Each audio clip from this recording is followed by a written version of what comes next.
Injil Lukas pasal 22 ayat yang ke-14 sampai dengan ayat yang ke-23 dengan perikop penetapan perjamuan malam.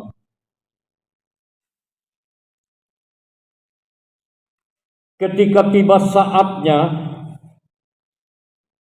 Yesus duduk makan bersama-sama dengan rasul-rasulnya.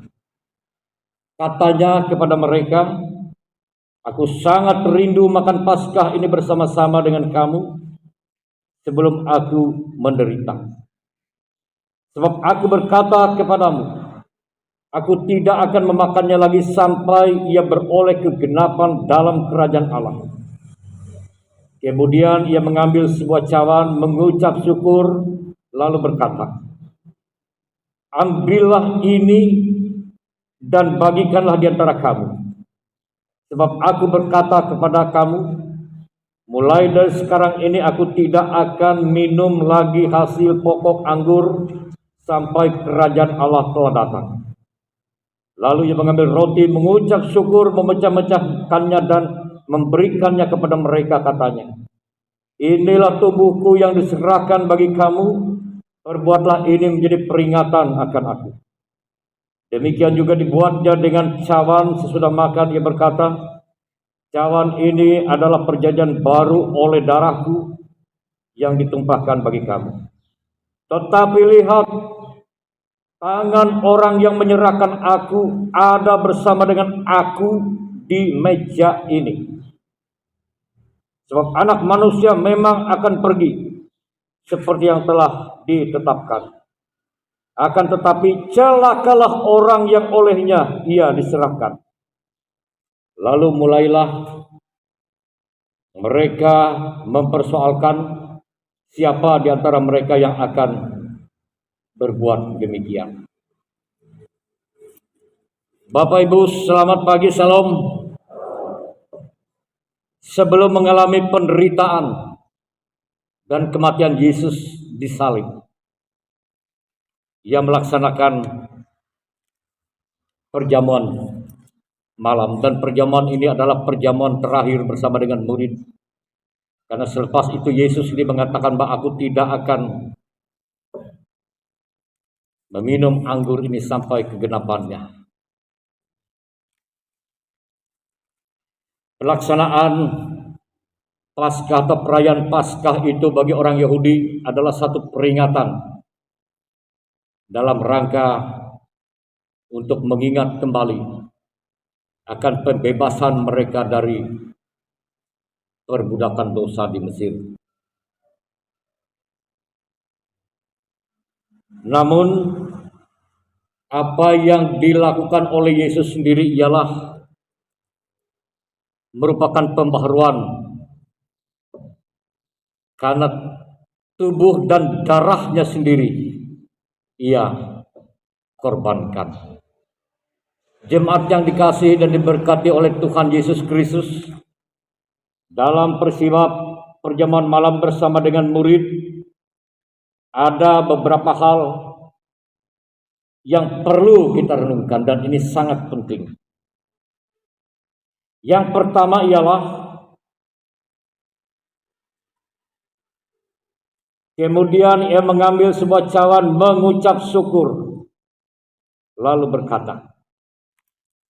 Ada dua kali itu dilakukan. Sebelum membagikan roti dan juga cawan itu, ia mengucap syukur.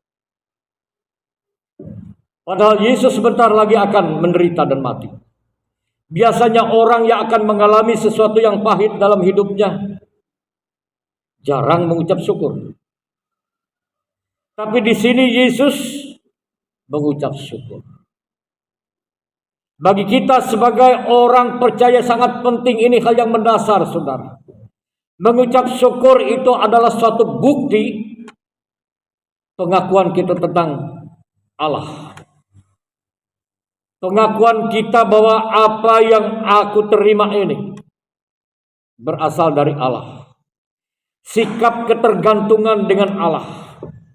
Bahwa segala sesuatu yang terjadi dalam hidup ini berasal dari Allah. Semua peristiwa dalam hidup ini tidak ada yang tidak penting. bahkan yang pahit sekalipun ada maknanya. Bukan untuk sesuatu kegagalan atau kehancuran, tapi semua adalah dalam rangka proses untuk menuju satu titik. Sebagaimana Yesus melewati proses penderitaan dan kematian itu, pada penghujung adalah kemenangan yang ditandai dengan kebangkitannya. Mengucap syukurlah saudara-saudara yang kasih dalam hidup ini. Karena dengan mengucap syukur berarti kita menyatakan kedaulatan Tuhan atas kita. Mengucap syukurlah agar kekhawatiran kita sirna dari hidup ini. Kita hidup dalam keadaan yang sulit. Karena itu dalam keadaan yang sulit tidak ada yang terbaik selain kita menikmati hidup setiap hari dan mengucap syukur atas setiap peristiwa yang kita akui, yang kita percaya bahwa Tuhan campur tangan dalam kehidupan kita yang akan mendatangkan kebaikan. Minggu sengsara yang ketujuh bukan berarti kita diajak untuk mengagung-agungkan penderitaan atau kesengsaraan. Bukan itu. Artinya ialah sebagaimana Yesus tunjukkan kepada kita, bahkan ketika sebentar lagi akan menghadapi penderitaan dan kematian itu. Tetap stabil, tetap unggul, tetap bertanggung jawab, tetap sebagaimana adanya. Tidak cari jalan pintas atau mencari jalan lain, tapi dengan tenang, dengan kuat, dengan gagah menghadapi setiap peristiwa dan akan mengakhirinya dengan kemenangan.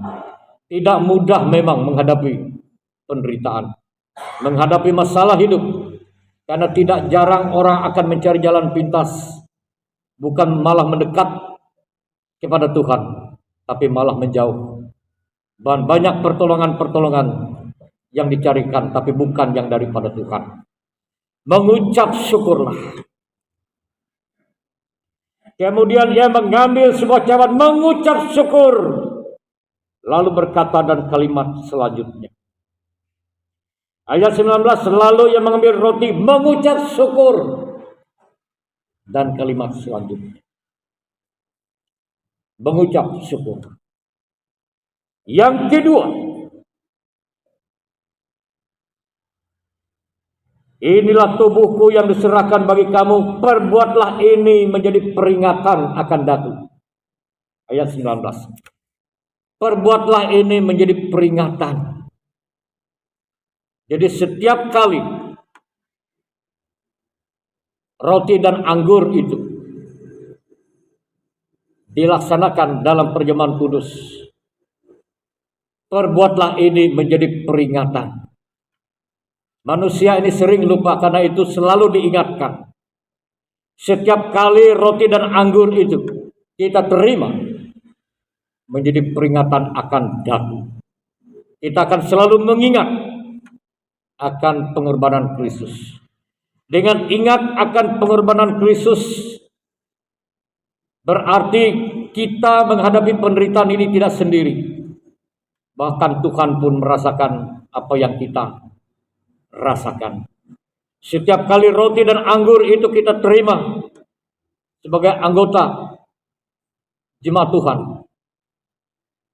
pada setiap perjamuan kudus, maka itu berarti kita mengingat akan korban Kristus. Menyinggung masalah perjamuan kudus, Bapak Ibu jemaat yang dikasihi dan diberkati oleh Tuhan, dalam realita masih banyak kesalahan-kesalahan yang dilakukan. Jadi perjamuan kudus ya hanya ritus. Pokoknya perjamuan kudus, bahkan dengan pemikiran-pemikiran yang bukan Kristiani. Artinya dengan perjamuan kudus bahwa dosaku akan diampuni, bahkan yang sakit bila memakan dan meminumnya akan sembuh dari sakit. Lalu yang berupa mitos-mitos yang dipahami. Namun yang juga tidak kalah menyedihkan ialah dalam pelaksanaan perjamuan kudus itu orang yang tidak merasa apa-apa, bahkan bergurau atau apa, sibuk dengan selfie, dengan ayat apa yang akan saya makan ini dan seterusnya. Di beberapa jemaat yang kita ketahui, ada yang melaksanakan perjamuan kudus dengan tertib dan baik dan menjadi berkat. Saya ingat kita waktu sekolah minggu, ada berapa jemaat, bahwa 1 minggu sebelum pelaksanaan perjamuan kudus, jemaat itu sudah mempersiapkan diri dengan baik. Mereka bila ada sengketa dengan tetangga, dengan orang lain, mereka akan membereskannya. Karena mereka akan menghadapi atau melaksanakan perjamuan kudus. Jadi perjamuan kudus itu dianggap sesuatu yang suci begitu. Tidak hanya dilaksanakan begitu. Karena itu dia disebut dengan sakral, sakramen. Mungkin banyak orang tidak mengetahui di gereja Protestan khususnya GKI ada berapa sakramen. Hanya ada 2 berbeda dengan gereja lain. Ada yang 9, mungkin ada yang 11. Ya silahkan, kita tidak menyalahkan. Tapi gereja kita, gereja Kalimantan Evangelis, itu ada berapa sakramen? Jangan-jangan penetua diakon malah tidak tahu juga. Hanya ada 2. Baptisan kudus dan perjamuan kudus. Apa dasarnya? Dia disebut sakral, dia disebut suci, dia disebut agung. Itu adalah pekerjaan pelayanan gereja yang paling agung. Kalau dia dilatar belakangi adanya perintah daripada Tuhan sendiri. Bila tidak ada perintah berarti bukan sakral, karena tidak ada perintah Tuhan. Pergilah, jadikanlah semua bangsa muridku, baptiskan mereka dalam nama Bapa dan Anak dan Roh Kudus. Perintah Yesus. Lakukanlah ini setiap kali kamu memakan dan meminum, menjadi peringatan akan aku. Lakukanlah. Kalau menikah tidak ada perintah Yesus atau Allah. Hendaklah kamu menikah. Tidak ada, karena itu tidak disebut sakramen, tidak disebut sakral. Atau hendaklah kamu sidi. Tidak ada. Tapi pergilah, jadikanlah semua bangsa muridku, baptiskan mereka. Lalu dalam perjamuan malam, lalu yang mengambil roti, mengucap syukur, memecah-mecahkannya dan memberikannya kepada mereka, katanya, inilah tubuhku yang diserahkan bagi kamu. Perbuatlah ini menjadi peringatan akan datang. Perintah Yesus.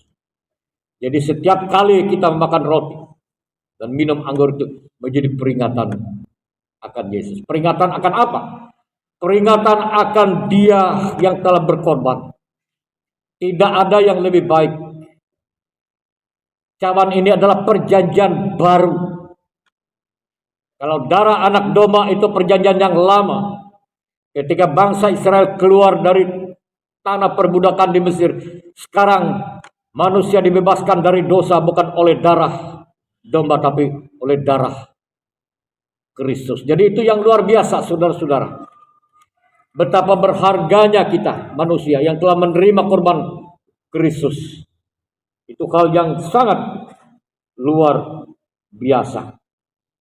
Lalu hal yang ketiga ialah, lalu ia mengambil roti, mengucap syukur, memecah-mecahkan dan memberikannya kepada mereka, membagikannya kepada mereka. Yesus telah membagikan berkat Allah. Berkat yang terbesar adalah korban Kristus. Kita sebagai umat Tuhan, untuk apa sebenarnya kita ada di dunia ini? Dan setiap ulang tahun panjang umurnya, kan begitu. Pertanyaannya, untuk apa panjang umur? Untuk apa kita ada dan mau panjang umur? Sebagai umat Tuhan yang diberkati, kita harus menjadi perpanjangan tangan Tuhan untuk memberkati. Ini penting. Bila hidup ini ibaratkan pohon hanya berdaun lebat, ya untuk apa hanya berdaun lebat? Harus berbuah.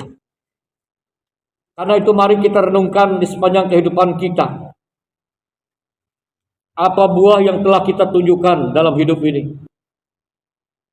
Apa yang telah kita bagikan bagi hidup dalam hidup ini? Bagi anak, bagi orang tua, bagi anak cucu menantu, bagi tetangga, bagi gereja, bagi kemuliaan nama Tuhan. Ini penting. Sepanjang kehidupan kita hingga sampai akhirnya, semua orang akan kembali termasuk kita. Karena itu mumpung Tuhan masih memberikan kita waktu, janganlah hidup kita ini hidup menjadi percuma. Sebagaimana Kristus telah membagikan tubuh dan mencurahkan darahnya bagi dunia ini menjadi sesuatu yang berarti. Kita menjadikan hidup kita berarti baik kini di dunia ini bahkan hingga nanti ialah ketika kita lalu ia mengambil roti, mengucap syukur, memecah-mecahkannya dan memberikannya kepada mereka. Memberikannya. Hidup ini adalah memberi. Bukan hanya sekedar mencari atau meminta. Kita meminta pertolongan, meminta berkat daripada Tuhan. Itu manusiawi dan wajar. Tapi hidup hanya sekedar meminta, maka kita tidak akan pernah menjadi dewasa. Dewasa di dalam iman, di dalam pengharapan, di dalam kasih. Yang tidak kalah penting dalam nas ini juga diperlihatkan pada ayat 21. Tetapi lihat tangan orang yang menyerahkan aku ada bersama-sama aku di meja ini. Sebab anak manusia memang akan pergi seperti yang telah ditetapkan. Akan tetapi celakalah orang yang olehnya ia diserahkan. Jadi kematian Yesus itu bukan karena nasib buruk. Bukan karena tidak mampu melawan hukum alam, karena telah ia ungkapkan sendiri di sini. Memang ia akan pergi. Sebab anak manusia memang akan pergi. Karena memang telah dinubuatkan. Memang ia lahir untuk mati. Ia lahir memang untuk menderita. Sebagai tebusan dosa manusia. Walaupun ia mati, tapi kematiannya begitu berharga. Tidak ada yang kurang daripada kasih dan anugerah Allah. Berbahagialah setiap orang yang telah bergantung harap pada Tuhan. Yang telah percaya dan menerima anugerah Allah dalam Tuhan Yesus Kristus. Tidak ada anugerah terbesar selain anugerah di mana Allah mau menjadikan kita, para pendosa ini, menjadi anak-anak ahli waris kerajaan surga oleh korban Kristus.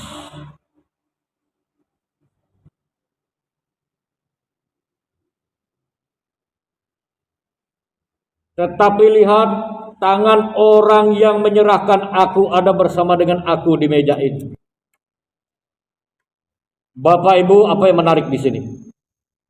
Yang menarik yang pertama ialah ternyata orang yang menyerahkan Yesus itu bukan orang berdosa, bukan orang yang tidak mengenal Kristus, bukan orang di luar gereja, bukan orang yang jauh, tapi bisa jadi adalah orang dalam persekutuan Kristen, di dalam gereja, dalam lingkungan, dalam ketaatan. Buktinya, karena Yudas adalah juga seorang murid yang selalu mengikuti Yesus kemana ia pergi, yang selalu mendengar ajaran Yesus, yang selalu juga turut serta menyaksikan apa yang Yesus lakukan, baik bagi orang lumpuh, orang mati, orang menderita. Dia bersama-sama. Bahkan ia juga dipercayakan satu tugas penting sebagai penghargaan. Namun ternyata orang yang menyerahkan aku ada bersama dengan aku di meja ini. Bukan di meja sana, bukan di sana, tapi di sini, di dalam ini, di ruangan ini. Kalau diterjemahkan bebas ya begitu. Bersama dengan kita, di samping kita ini, di depan kita, di belakang kita ini. Semeja, segereja dengan kita. Kalau dibahasakan secara bebas, kurang lebihnya demikian. Seorang murid, saudara, orang yang notabene bersama-sama mendengarkan ajaran Yesus, orang yang rajin bersama-sama dengan Yesus. Karena itu yang menentukan, bukan rajinnya, bukan bersama dengan Yesus, yang ikut-ikutan Yesus. Sebelum kita menjadi murid Kristus yang benar, maka kita hanya sekedar menjadi pengagum Yesus. Kagum ketika ada sesuatu yang luar biasa. Tapi juga akan menjadi berbahaya ketika sesuatu itu tidak ada yang menguntungkan bagi saya, bagi kita. Dan yang perlu kita renung baik-baik, pertanyaan sederhana. Kenapa Yudas menjual Yesus atau mengkhianati Yesus? Itu pertanyaan sederhana. Jawaban yang sangat sederhana pula adalah, saya bacakan satu nas. Dalam Pengkhotbah pasal 5 ayat 9 berbunyi demikian. Siapa mencintai uang tidak akan puas dengan uang, dan siapa mencintai kekayaan tidak akan puas dengan penghasilannya. Ini pun sia-sia. Karena Yudas adalah seorang yang mencintai uang. Ini hati-hati dan perlu diwaspadai. Saya bacakan sekali lagi. Siapa mencintai uang tidak akan puas dengan uang. Dan siapa mencintai kekayaan tidak akan puas dengan penghasilannya ini. Ini pun sia-sia. Perhatikan kalimatnya baik-baik. Siapa mencintai diberi tanda kutip. Siapa memerlukan uang, bukan demikian kalimatnya. Kita semua memerlukan uang, itu bukan. Itu baik. Tapi mencintai, ini yang berbahaya. Mencintai ialah setiap pikiran selalu tertuju kepada uang. Segala cara perhitungan selalu tertuju kepada uang. Dan tujuan hidup adalah uang. Kalau dia menjadi alat, ya tidak jadi masalah. Kalau itu adalah kebutuhan-keperluan kita supaya tidak sulit kita ke rumah sakit, itu tidak salah. Kalau tidak ada uang, itu malah sulit. Supaya mudah kita membiayai anak-anak kita sekolah. Supaya mudah ketika kita beli mobil, kita bisa nyaman ke gereja, tidak kehujanan. Itu bagus. Tidak ada yang salah. Tapi tidak mencintainya, tapi menggunakannya sebagai sarana, sebagai alat untuk kesejahteraan hidup. Tidak ada yang salah dengan itu. Yang salah ialah mencintai. Semua terfokus, tertuju apapun caranya dan menjadi tujuan dan menjadi Tuhan. Hati-hati engkau wahai manusia. Karena siang malam waktumu akan tersita. Dan engkau merasa nikmat seolah-olah itulah surga yang sesungguhnya. Ini yang perlu diwaspadai. Karena itu ketika kita berhadapan dengan uang, ketika kita berhadapan dengan harta, bagaimana cara kita menetralisasikannya ini penting. Menetralisasikannya ini yang penting Bapak Ibu. Cara menetralisasikannya ialah yang pertama, gunakan dia untuk tujuan yang berharga. Untuk kemuliaan nama Tuhan.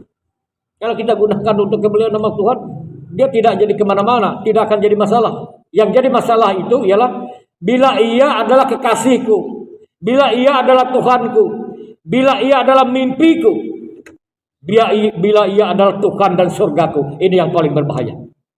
Karena yang lain,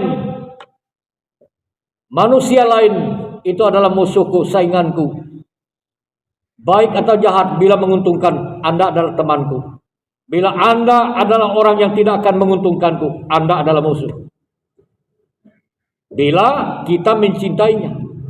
Dan segala waktu yang ada, yang tersedia, selalu tercurah dan untuk membangun.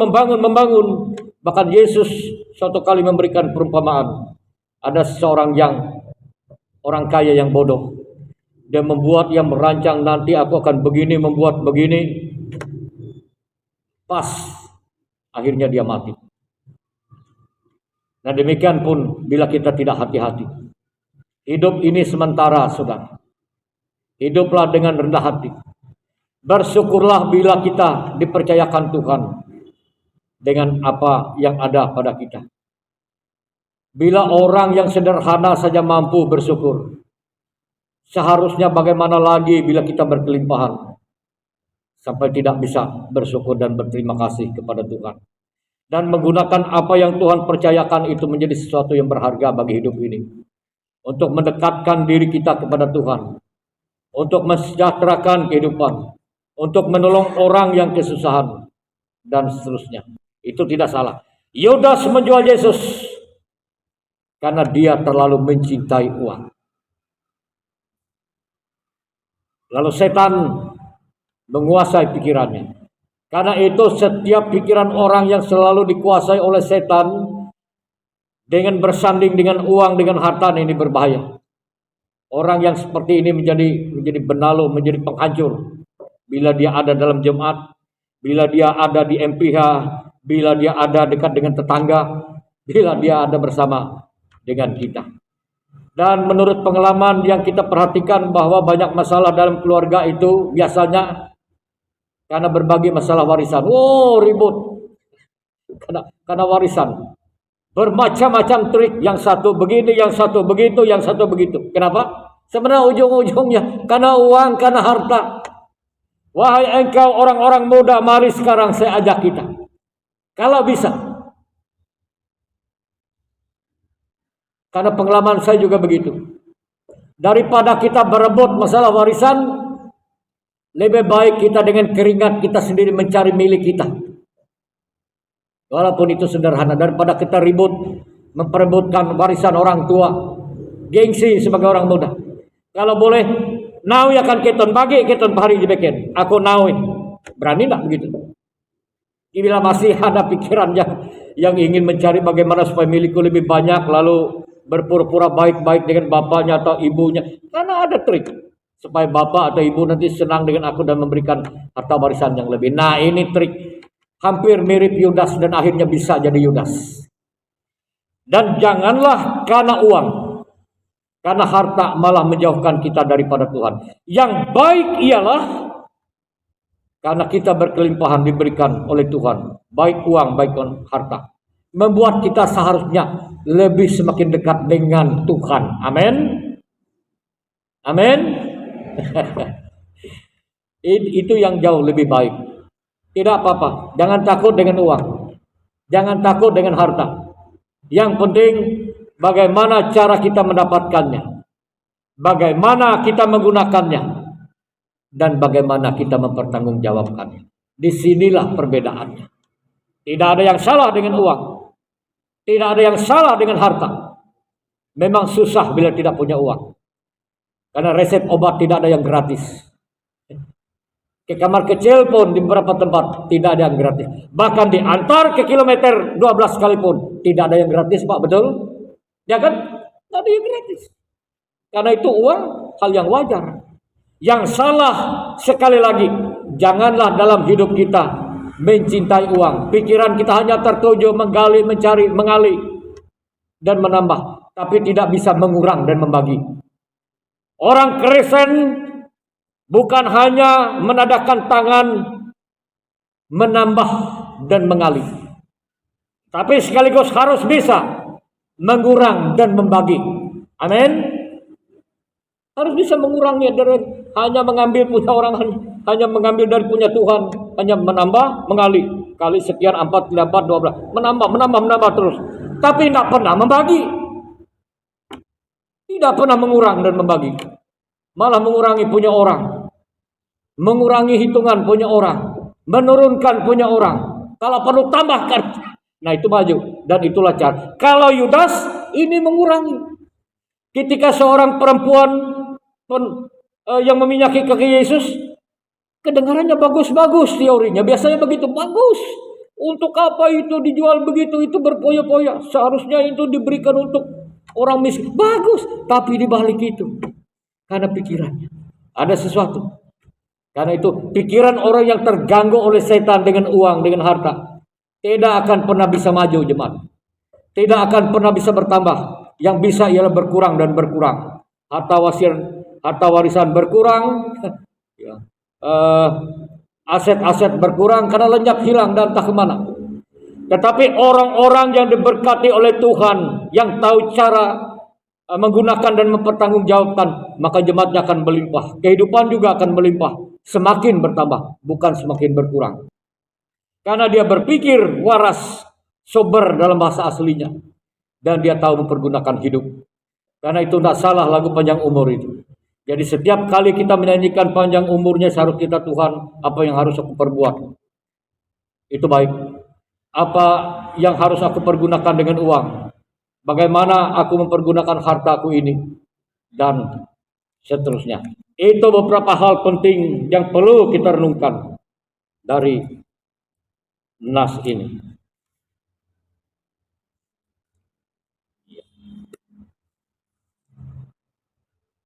Lalu mulailah mereka mempersoalkan siapa di antara mereka yang akan berbuat demikian. Kalimatnya sederhana, biasanya kita tinggalkan, tapi punya makna. Lalu mereka mempersoalkan, pura-pura tidak tahu. Ada orang yang hidup ini pura-pura tidak tahu, padahal tahu. Masa mereka tidak tahu siapa di antara mereka yang akan berbuat serong atau berbuat jahat? Seperti ingin membela diri. Siapa ya? Siapa ya? Siapa di antara kita ini? Seolah aku tidak. Padahal para murid itu sama sekali tidak uang sebenarnya. Karena sebelum itu semua mereka akan berpikir tentang jabatan. Siapa di antara kita yang akan duduk sebelah kanan dan kiri, kan? Seorang ibu malah disuruh, tolong mai duhuk mai sumanakam bikin duit itu coba mondok ya karemoni jadi ketua DPR iki duit hari itu. Kan begitu. Lalu yang lain juga. Lalu ketika saat genting seperti ini, semua mau lepas tangan. Semua mau cuci tangan. Semua mau mengatakan aku ini baik. Mungkin bukan aku. Siapa ya di antara kita? Nah, ini penting. Ini penting. Keributan dalam kehidupan ini terjadi baik dalam rumah tangga, dalam persekutuan ialah karena siapa ya? Hanya melihat dan mencari tahu di luar. Kalau kita ingin damai, hidup ingin tenang, mari kita menggunakan cermin kehidupan. Cermin itu bukan keluar, tapi cermin. Elailah aku. Jangan-jangan kita ini sebenarnya adalah Yudas itu. Atau akulah Yudas itu. Berani tidak begitu? Jadi sadarilah sebenarnya kalau mau jujur, kitalah Yudas itu. Karena itu bertobatlah. Walau memang kita berupaya, kita tidak akan pernah bisa. Namun hanya kasih Kristus.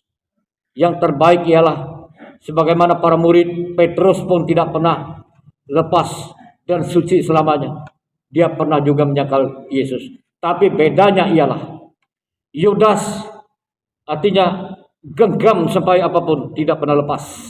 Selalu benar, merasa benar, bahkan akhirnya saudara kita tahu apa yang terjadi. Tapi Petrus adalah orang yang bertobat, orang yang merubah diri, dan Tuhan akan mengubahnya sebagai baik. Karena itu mari kita merendahkan diri di hadapan Tuhan, sadar akan diri kita, bahwa kita ini adalah pendosa, bahwa kita ini sering salah, bahwa kita ini banyak kurangnya. Berbenah dirilah, supaya rumah tangga kita damai. Suami merasa aku yang terlalu benar, tidak selalu benar. Demikian pun istri selalu merasa benar, padahal Yudas juga.